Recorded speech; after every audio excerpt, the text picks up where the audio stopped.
విజయవాడ కనకదుర్గమ్మ ఆలయ రాజద్వారంపై ఉండే ఈ పద్యం గురించి తెలుసుకుందాం.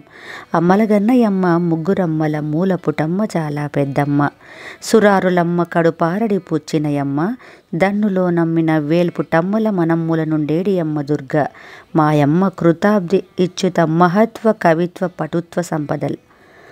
విజయవాడ కనకదుర్గమ్మ తల్లి కోవెలలో ఇప్పటికీ రాజద్వారం మీద ఈ పద్యం రాసి ఉంటుంది.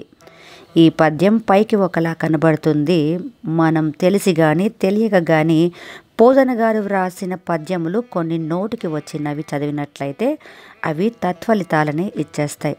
ఎందుకంటే మనం కొన్ని చదవకూడదు, కొన్ని చేయకూడదు. పక్కన గురువు ఉంటే తప్ప మేరువును శ్రీచక్రాన్ని ఇంట్లో పెట్టి పూజ చేయకూడదు. అది మన వల్ల కాదు. మనం బీజాక్షరములను ఉపాసన చేయలేం, అది కష్టం. కానీ పోతన గారు ఈ దేశమునకు బహూకరించిన గొప్ప కానుక ఆయన రచించిన భాగవత పద్యములు. అమ్మలను కన్న దేవతా స్త్రీలైన వారి మనస్సుల యందు ఏ అమ్మవారు ఉన్నదో అటువంటి అమ్మని మహత్వ కవిత్వ పటుత్వ సంపదల్ ఈ నాలుగింటి కోసం నమస్కరిస్తున్నాను. అటువంటి దుర్గమ్మ మాయమ్మ. ఇవి ఆయన ఈ పద్యంలో చెప్పిన విషయములు. మనం చెయ్యలేని ఒక చాలా కష్టమైన పనిని పోతన గారు చాలా తేలికగా, మనం ప్రమాదం లేని రీతిలో మనతో చేయించడానికని ఇటువంటి ప్రయోగం చేశారు. అమ్మలగన్నయమ్మ. అమ్మలని చెప్పబడ్డవారు ఎవరు? మనకు లలితా సహస్రం శ్రీమాత అనే నామంతో ప్రారంభమవుతుంది. శ్రీమాత అంటే షకార రకార ఈ కారముల చేత సత్వరజస్తమో గుణాధీశులైన బ్రహ్మశక్తి, విష్ణుశక్తి, రుద్రశక్తులైన రుద్రాణి, లక్ష్మీదేవి, సరస్వతి దేవి, ఈ ముగ్గురికి అమ్మ. ఈ మూడు శక్తులను త్రిమూర్తులకు ఇచ్చినటువంటి పెద్దమ్మ అమ్మ ఎవరు ఉన్నదో ఆ అమ్మ అంటే లలితా పరాభట్టారిక స్వరూపం. ఆ అమ్మవారికి దుర్గా స్వరూపమునకు భేదం లేదు. అందుకని అమ్మలగన్నయమ్మ ముగ్గురమ్మల మూలపుటమ్మ. ఆ ముగ్గురు అమ్మలే మనం మహంకాళి, మహాలక్ష్మి, మహాసరస్వతి స్వరూపములుగా కొలిచే తల్లులు. ఈ ముగ్గురమ్మల మూలపుటమ్మ చాలా పెద్దమ్మ. ఇది చాలా గమ్మత్తైన మాట.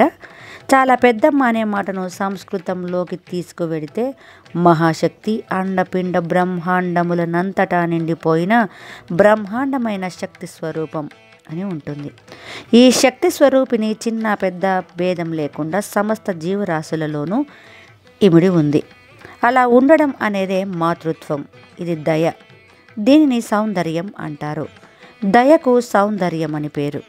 అది ప్రవహిస్తే సౌందర్య లహరి. అండపిండ బ్రహ్మాండములన్నింటినీ నిండిపోయి ఈ భూమిని తిప్పుతూ, లోకములనన్నింటినీ తిప్పుతూ, ఇవన్నీ తిరగడానికి కారణమైన అమ్మవారు ఎవరో ఆ అమ్మ. సురారులమ్మ కడుపారడి పుచ్చినయమ్మ. సురారి అనగా దేవతలకు శత్రువైన వాళ్ళమ్మ, అనగా దితి. దితి అయ్యో నీ ఏడిచేటట్టుగా ఆవిడకు కడుపు శోకమును మిగిల్చింది, అనగా రాక్షసులు నశించడానికి కారణమైన అమ్మ. దేవతలలో శక్తిగా ఈమె ఉండబట్టే రాక్షసులు మరణించారు. తన్నులో నమ్మిన వేల్పుటమ్మల మనమ్ములు నుండేడి అమ్మ. ఇదొక గొప్ప మాట. అమ్మవారిని మనస్సులో నమ్ముకొని శక్తితో తిరుగుతున్న వారెవరు? బ్రాహ్మి, మాహేశ్వరి, వైష్ణవి, మాహేంద్రి, చాముండ, కౌమారి, వారాహి, మహాలక్ష్మి. మనకి సాంప్రదాయంలో అష్టమాతృకలు అని ఉన్నారు. వాళ్ళని మనం 8 పేర్లతో పిలుస్తూ ఉంటాం. బ్రాహ్మి, మాహేశ్వరి, వైష్ణవి, మాహేంద్రి, చాముండి, కౌమారి, వారాహి, మహాలక్ష్మి. ఇలా 8 మంది దేవతలు ఉన్నారు. వీరిని అష్టమాతృకలని పిలుస్తారు. ఈ అష్టమాతృకలు శ్రీచక్రంలో దేవతలుగా ఉంటారు. వీరు నిరంతరము అమ్మవారిని లోపల కొలుస్తూ అమ్మవారి వలన శక్తిని పొంది మనని ఉద్ధరిస్తూ ఉంటారు. ఈ 8గురినే మనం కొలుస్తూ ఉంటాం. రక్తాంబరం, రక్తవర్ణం, రక్త సౌభాగ్య సుందరం, వైష్ణవీం, శక్తిమాద్భుతం అంటారు దేవి భాగవతంలో వ్యాస భగవానుడు. ఈ యనమండుగురికి శక్తినిచ్చిన అమ్మవారెవరో ఆవిడే వేల్పుటమ్మల మనమ్ముల నుండేడి అమ్మ, దుర్గా మాయమ్మ. ఈ దుర్గమ్మ ఉన్నదే లలితాపరాభట్టారిక.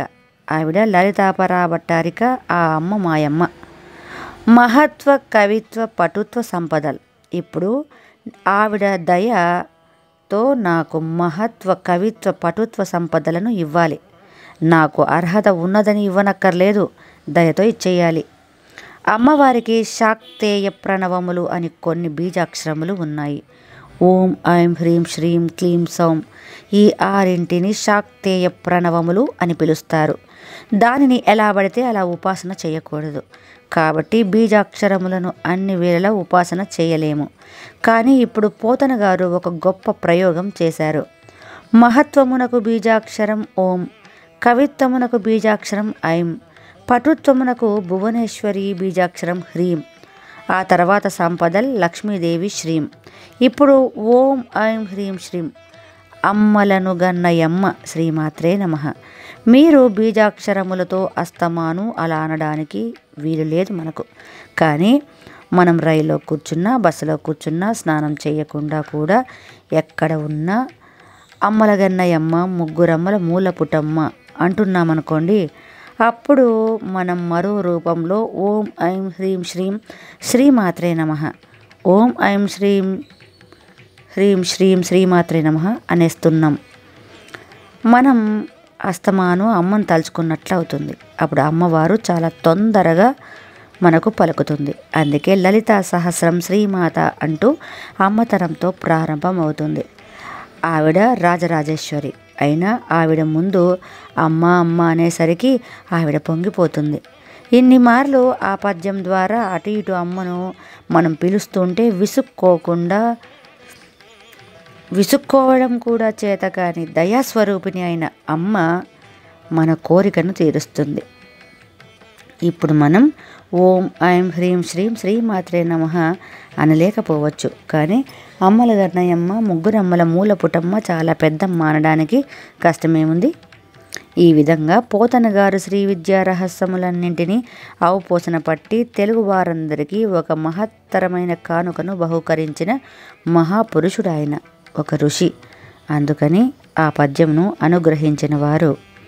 ఆ తల్లి అనుగ్రహం అందరికీ లభించాలని ప్రార్థిస్తూ సర్వమంగళ మాంగళ్యే శివే సర్వార్థ సాధికే శరణ్యత్రయంబికే గౌరీ నారాయణి నమోస్తుతే.